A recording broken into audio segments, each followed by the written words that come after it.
Good morning everyone. Nakabalik na tayo rito sa San Juanico Bridge at dahil kung maalala ninyo nung unang sinara ito at ginawang limitado ang traffic dito sa San Juanico Bridge ay sabi namin gagawin ng DPWH aayusin lahat ng nasira dito na hindi na-maintain na mabuti. At we were hoping, ang aming prediction was makakapagtawid na yung 12 tons na truck dito sa San Juanico by Christmas time, by New Year. Mabuti naman, medyo na pabilis ang trabaho at ngayon pwede na natin buksan ito for 15 tons na truck.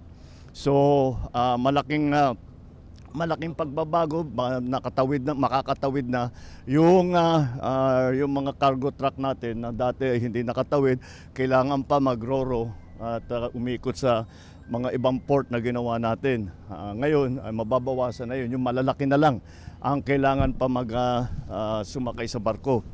But meron pa rin plano para medyo ma-alleviate yung sitwasyon na yon. There is a plan from the local government, the Mayor of Tacloban has brought it up, na paggabi, pag mas madalang ang traffic, baka pwedeng gawin ay magpadaan ng one-way lang kahit yung malalaking truck. Kasi kung sa ngayon, two ways, 15 tons. So 15 tons na magkabila. Pag one-way na lang, kahit 30 tons, kayang tumawid. Pero one-way lang.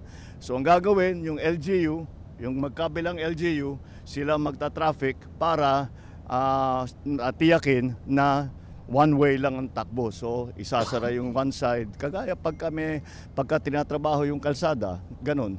That's the same idea.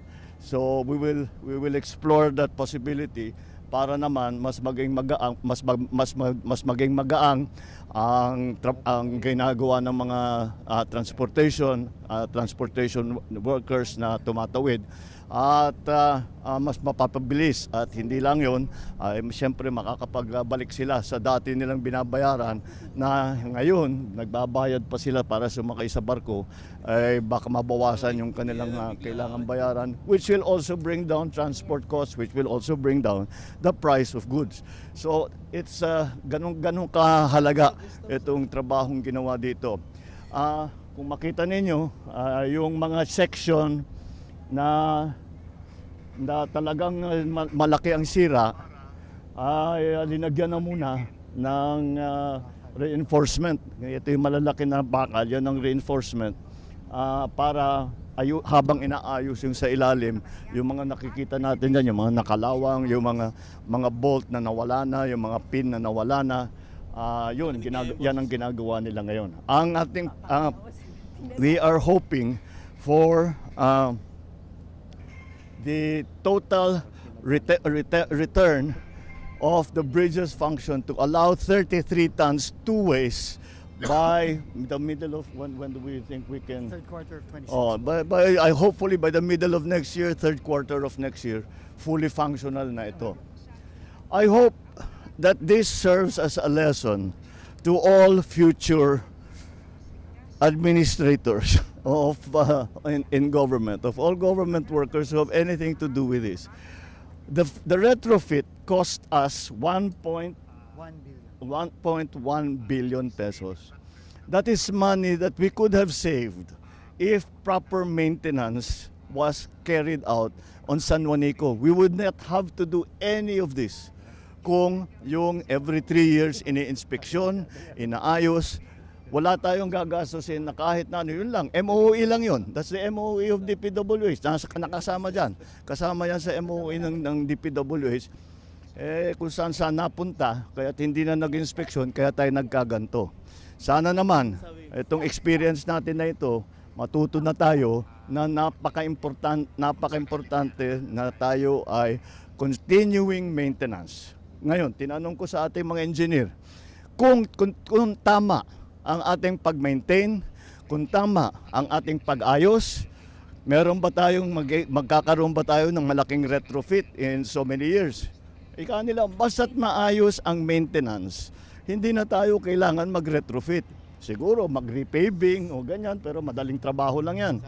Pero hindi na natin kailangan gawin ito ulit basta't maayos ang tuloy-tuloy, constant and regular maintenance ang gagawin. That is what's the most important lesson I think that we should all learn from this.